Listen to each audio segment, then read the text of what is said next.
ভাইয়া এই উঠিস না কেন? ভোট দিতে দেরি হয়ে যাবে তো, ওঠ। মা দেখো তো ঘুমাইতে দেয় না।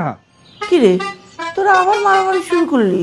আচ্ছা মা, তুমি বলো তো, ভোট দিতে গিয়ে কোনো লাভ আছে? লোকে বলে সব ভোট নাকি একদিকেই যাবে। ভাইয়া শোন, নির্বাচন কমিশন নির্বাচনকে সুষ্ঠু ও অবাধ করতে সব ধরনের পদক্ষেপ নিচ্ছে। তাছাড়া কেউ নির্বাচন বিধি লঙ্ঘন করলেও নির্বাচন কমিশন সাথে সাথে ব্যবস্থা নিচ্ছে। আইন শৃঙ্খলা বাহিনী যে কোনো পরিস্থিতি মোকাবেলা করতে প্রস্তুত। নির্বাচন কমিশনও নির্বাচনের দিন নির্দিষ্ট সময় পর পর কোন কেন্দ্রে কতগুলি ভোট দেয়া হচ্ছে তার আপডেটও প্রকাশ করবে। তাই নাকি?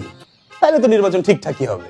নির্বাচন তখনই ঠিকঠাক হবে যখন আমরা সকলে মিলে ভোট দিতে যাব। ছোটবেলায় এই কবিতাটা মনে নেই? আমরা যদি না জাগি মা, কেমনে সকাল হবে? আমার ছেলে মেয়ে নির্বাচনে ভোট দিতে গেলে নির্বাচন সফল হবে। আসন্ন দ্বাদশ জাতীয় সংসদ নির্বাচনকে অবাধ, সুষ্ঠু ও নিরপেক্ষ করতে নির্বাচন কমিশন অঙ্গীকারাবদ্ধ।